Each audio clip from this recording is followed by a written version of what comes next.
que esses demônios estão aqui? Primeira coisa que a gente tem que entender é a nossa história. O Brasil tem uma história. Nós precisamos compreender o que é, para nós, como o Brasil foi construído espiritualmente. Então, o que acontece? Por que esses demônios? Que demônios? Os dragões. Vocês se lembram que nos 40 dias, e até no final agora, quando nós intercedemos, no meu caso, quase 30 dias nessa questão da presidência, eu me lembro que eu fui confrontar um Exu enorme que estava sobre o Lula, um Exu enorme que estava por trás ou por detrás do Lula, e quando eu fui confrontá-lo na oração, apareceu um dragão, um demônio como um dragão vermelho. Lembrando a vocês que são visões, né, gente? São visões amórficas, são visões bem xamanistas, né, se a gente fosse colocar assim, né, porque leva muito a questão dos animais. Mas a simbologia de animais e demônios ela é antiga. Você vai ver Daniel falando de tigre ou leopardo, né? Vai falar de urso, você vai ver dragão no Antigo Testamento, no Apocalipse fala de dragão. É uma simbologia espiritual muito profunda. E eu tomei um susto quando eu vi aquele dragão se envolvendo na minha oração, porque eu estava confrontando um Exu muito forte, né? Um Exu muito forte, que estava sob o Lula, guardando o Lula. E, de repente, me vem e levanta um dragão vermelho, mas já tinha visto isso lá atrás, lembra-se da visão da águia e do dragão, também falou, ó, pessoal, o Vagnão trouxe isso, muita gente me chamou, eu falei, gente, amém, a visão de Deus não é só para uma pessoa não, gente, né? Deus dá visão para todo mundo. Eu, claro, aquele que chega na frente deve ter os louros ou não, a glória é de Deus, não é minha, diga-se de passagem, né? Que a visão é dele, então a gente é meramente instrumento de ver e falar.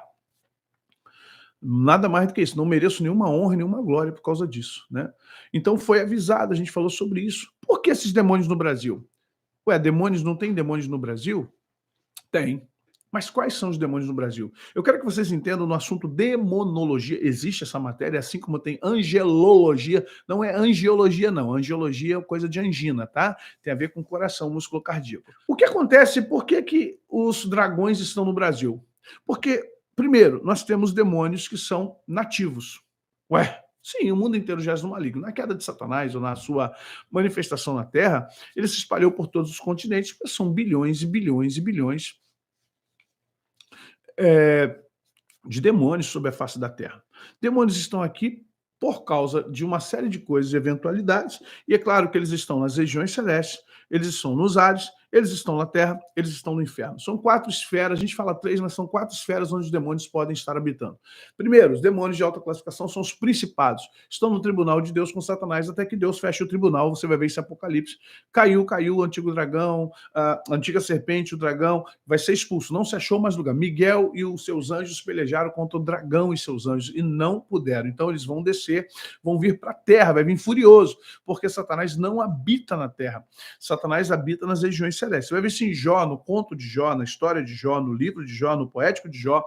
De onde vem Satanás? Por que Deus sabe de onde vem Satanás? Porque, na verdade, ele não estava nas regiões de rodear a terra e passear por ela. Ou seja, ele desceu, fez um visual da terra e foi lá ver Jó de perto. Então, Satanás está nas regiões celestes. Você tem demônios e principados dos ares, ou potestades dos ares, perdão. Potestades, esquece a palavra principados dos ares. Potestade dos ares. Poderes que estão ao redor da terra, em vários países, em várias cidades, e aí fomentando uma série de coisas. Você tem potestades terrestres, ok? E das potestades terrestres tem um exército de demônios que estão na terra trabalhando. Você tem demônios que estão no inferno, no Hades, inferno das almas. E você tem um outro lugar que é onde os demônios estão encarcerados em prisões eternas e que Deus permitirá soltá-los, dará a chave a Satanás, ele vai descer ao fundo do poço do abismo. Apocalipse fala disso. Não quero falar que o fosso do abismo se ele é literal, se ele é espiritual, se é dimensional. Diz que ele desce ao mais profundo dos mares e abre. Esses demônios são soltos no momento da escatologia, na grande tribulação. Ponto. Agora, cada nação ela é caracterizada por espíritos malignos territoriais. Por que demônios ficam no lugar? Demônios não ficam no lugar por causa de poste, por causa de pedra, por causa de planta, por causa de árvore. Os demônios ficam no lugar porque ali é propício onde há ser humano. Então, se você pensar em demônios, desde os tempos bíblicos, você olha para Babilônia, para Babel, quando você olha para Caim, Abel, você vai começar a entender que os demônios eles estão operando na evolução da humanidade. O que é evolução? Você tem demônios tribais. O que são demônios tribais? Como é que eles funcionam? Como é que o demônio, ou como é que um ser espiritual da maldade pensa? Primeiro, são inteligentíssimos, alguns mais do que outros. E é claro que eles vivem em estado de simbiose. É um parasita, um demônio é um parasita que visa. Quem viu Venom? Né? Quem viu Venom? Homem-Aranha, Venom depois virou uma franquia pessoal. Então, você vai entender o que é o Venom. É um alienígena tomando um homem e comandando aquele homem, dando força. Aquele é um demônio, literalmente é um demônio. O Venom é um demônio, é um alienígena que toma um homem, dá a ele todo o poder, dá a ele força, dá a ele. Então ali habita duas consciências, porque dois corpos não ocupam o mesmo espaço. Então tem que ser uma consciência. Então demônios não são corpos, são consciências. Então, os demônios eles ocupam as faixas de lugares em conformidade às necessidades. E é claro, o processo evolutivo.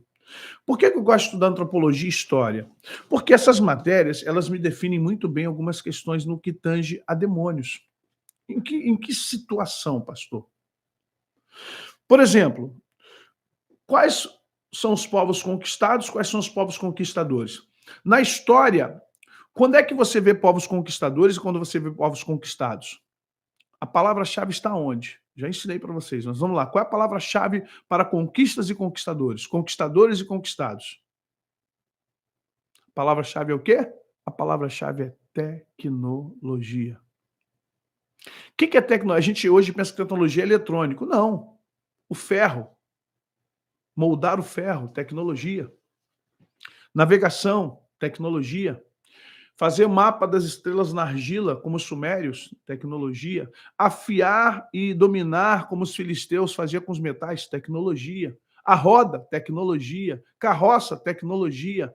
E a tecnologia fez o quê? Os povos terem capacidade, armamento, comunicação, né?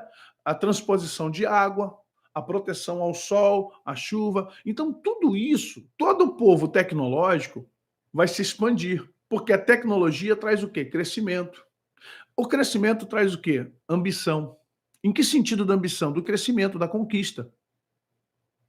Então você vai começando a ampliar, chega um momento que essa fronteira esbarra com outro povo. Esse outro povo não tem a tecnologia que o seu povo tem. Então o que acontece? Haverá o quê? Uma tentativa de dominação do povo que não tem tecnologia. Geralmente o povo que não tem tecnologia não quer a dominação do outro. Porque a novidade, ela espanta. E o novo é muito complicado. E o novo, para a gente se acostumar, é muito complicado. Então, quando você traz tecnologia, muita gente não quer.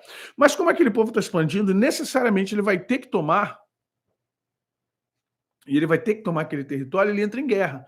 E o povo que tem tecnologia criou nova arma, criou o arco, criou a flecha, criou a lança, criou a funda, criou a tiradeira, aí da tiradeira criou uma catapulta, e aí criou e descobriu o betume, descobriu que o betume ele é inflamável, descobriu que pode tacar fogo no betume e jogar, o outro foi lá e criou o castelo, começou a desenhar os tijolos em pedra, começou a fazer... Então, entenda, tecnologia. Quanto mais tecnológico é um povo, mais demônios ele tem. Isso é histórico. Eu estudando história, estudando sociologia, antropologia e filosofia, eu casei. Um dia eu peguei assim o papel e botei, peraí, deixa eu ver o que a antropologia diz. Aí história, a questão dos estudos tecnológicos, aí vinha na questão da numismática, né, as moedas, comecei a pensar na questão do valor econômico, aí comecei a pensar no crescimento, juntei todas as matérias e falei assim, peraí.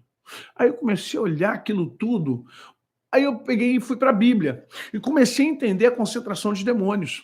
Aí você vai ver o quê? Egito, aí você vai ver Babilônia, aí você vai ver Média Pérsia, Assíria, Grécia, Roma. Preste atenção nos impérios de Daniel ali, na estátua de Daniel, na estátua de Nabucodonosor. Vocês estão entendendo isso? Todos esses povos que você vai vendo que são os tecnológicos, que construíram pirâmides, zigurates e que tem isso, vamos entender uma coisa. Todos esses povos, eles tinham o quê? Uma tecnologia. De onde vem a tecnologia? Do saber humano, é claro, isso é intrínseco, está no seu DNA, mas também acelerado e também fomentado por espiritualidade. É isso que vocês têm que entender. Os povos mais antigos são os que têm mais experiência na face da Terra. Os povos mais novos são sempre os mais dominados, os dependentes dos outros. Preste atenção nisso. O Brasil foi um povo que, antes de ser Brasil, era a terra dos tupis-guaranis, Tupinambá, Tapajós. E olha só quem eram as divindades daqui.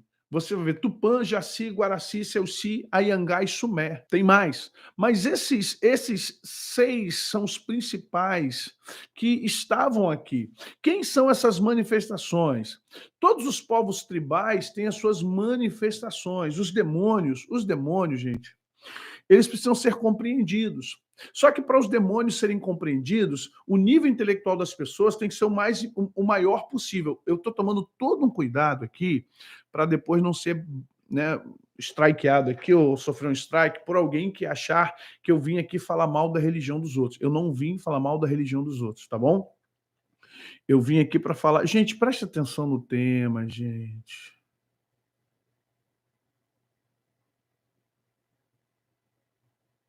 Vocês estão conversando tanta coisa que não tem nada a ver com o tema, gente. Não sei se hoje a minha paciência está um pouquinho menor, não sei se eu estou sendo tão atacado que a paciência diminuiu um pouquinho. Eu estou tentando ter toda a paciência do mundo, mas eu estou vendo cada textão enorme assim. Eu bato o olho, eu leio rápido, eu faço leitura rápida, eu vejo que não tem nada a ver com o tema. Mas vamos lá. Voltando aqui. Esses nativos tupis-guarani, gente, esses tupis-guaranis aqui, eles estão em que sentido aqui? Eles são as entidades, as manifestações que havia aqui para os nativos.